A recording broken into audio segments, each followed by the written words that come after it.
ये खूंखार जंग है पृथ्वी के दो सबसे बड़े जीवों के बीच, और दोनों ही विशाल जानवर मरते दम तक लड़ते हैं। जानी दुश्मनों की इस लड़ाई ने कई लिटरेचर्स को जन्म दिया है और इंसान की सोच जगाई है। ये जंग का मैदान सजता है बड़े इलाकों में, और ये टकराव होता है आए दिन बड़े पैमाने पर। फिर भी आज तक किसी ने इसे नहीं देखा।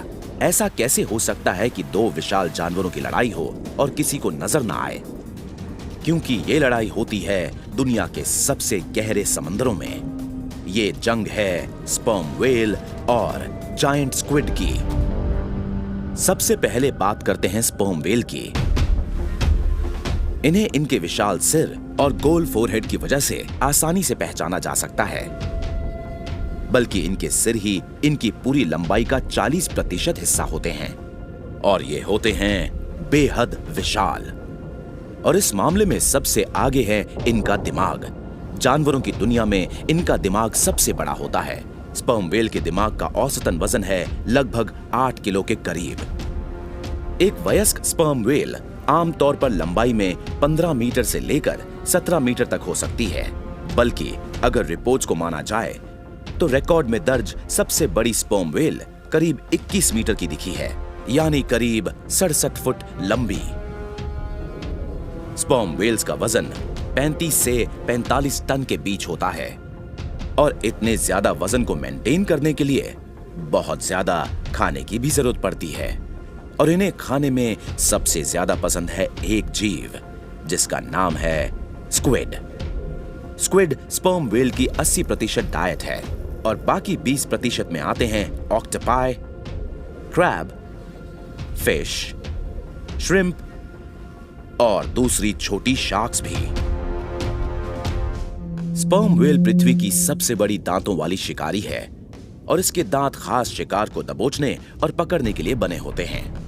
ये दुनिया भर के गहरे समंदर में पाई जाती है, इक्वेटर से लेकर आर्कटिक और एंटार्क्टिक तक। इनका हैबिटेट बहुत विशाल होता है, और इन्हें हर दिन 1 टन खाने का इंतजाम भी करना होता है, इसलिए ज्यादा नखरे नहीं कर सकती। स्पर्म व्हेल्स शिकार के वक्त काफी आवाजें करती हैं और कई सारी क्लिक्स की मदद से कम्युनिकेट करती हैं। ये क्लिक्स एकोलोकेशन का काम करती हैं। एकोलोकेशन रेडार की तरह काम करती है, और कई सारी साउंड वेव्स दूसरे ऑब्जेक्ट्स और जानवरों से टकराकर स्पर्म व्हेल के पास लौट आती हैं, जिससे उसे उस चीज का आकार, बनावट और दूरी का अंदाजा लग जाता है। और अगर वो जायंट स्क्विड है तो समझो बात बन गई। और यहीं से कहानी नया मोड़ लेती है, क्योंकि हम स्पर्म व्हेल के बारे में तो काफी कुछ जानते हैं, पर जायंट स्क्विड अब भी एक रहस्य है। उनकी कुछ तस्वीरों और धुंधली वीडियोस के अलावा हम उस विशाल जीव के बारे में कुछ खास नहीं जानते, और जो भी पता लगाया गया है वो किनारे पर आई उनकी लाशों या मछली के जाल या स्पर्म व्हेल के पेट में मिले स्क्विड से ही पता चला है।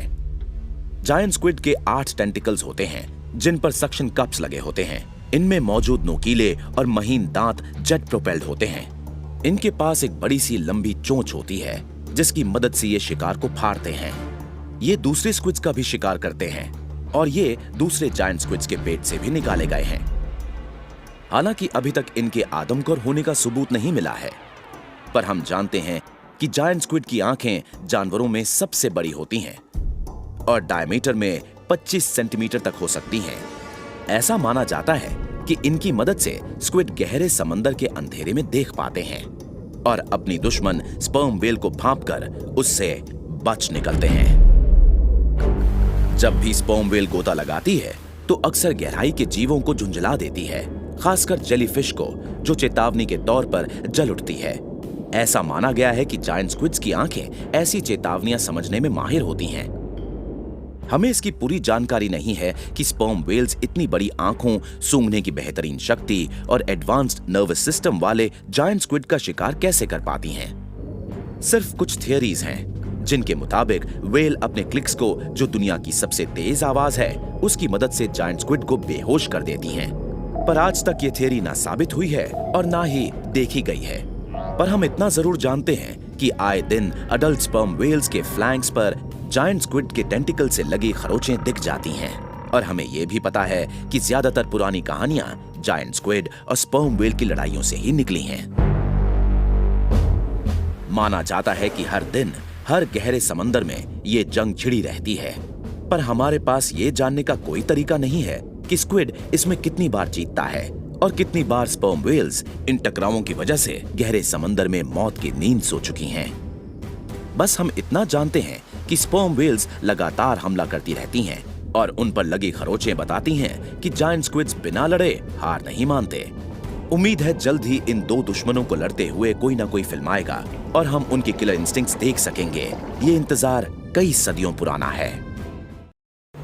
आए दिन कुदरत किसी ना किसी तरह हमें ये याद दिलाती है कि हमें अब भी कुदरत के बारे में कितना कुछ जानना है। जैसे ऑर्का, जिसे आमतौर पर किलर व्हेल कहते हैं, पर ये व्हेल नहीं होती, ये स्तनधारी है और डॉल्फिन फैमिली का सबसे बड़ा सदस्य भी।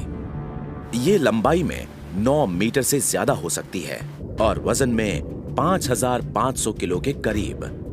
टूरिस्ट दुनिया भर के ऑर्का हॉटस्पॉट्स पर जाते हैं ताकि इनके आकार, रफ्तार और खूबसूरती को देखकर हैरान हो सकें।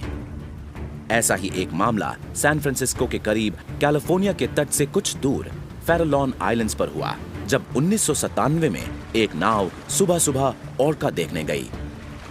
व्हेल देखने वालों को ऑर्कास का एक झुंड एंटरटेन कर रहा था। जब नाव पर मौजूद लोगों ने इर्द गिर्द चक्कर काटते एक अलग और बड़े आकार को देखा, वो बड़ा आकार तेजी से घूमकर नाव के दूसरी ओर गया और अचानक एक किलर व्हेल उसके पीछे लग गई। दोनों गायब हो गईं और एक इतिहास रच दिया। किलर व्हेल जब नाव के पास लौटी तो उसके जबड़े में थी एक वयस्क ग्रेट व्हाइट शार्क। ना सिर्फ व्हेल देखने वाले हैरान रह गए, बल्कि उस इलाके में ग्रेट व्हाइट्स पर स्टडी करने वाले वैज्ञानिक भी। फैरलोन आइलैंड्स ग्रेट व्हाइट शार्क्स का जाना माना फीडिंग ग्राउंड है और उन पर स्टडी करने के लिए बायोलॉजिस्ट का मेन इलाका, और वो वहां वही करते थे, उनकी टैगिंग। और जैसे ही किलर व्हेल्स ने ग्रेट व्हाइट शार्क को मारा, टैग लगी हुई हर एक शार्क समंदर के तल में चली गई और फौरन फैरलोन्स को खाली कर दिया। कुछ सीधा हवाई निकल गईं और कुछ मेक्सिको।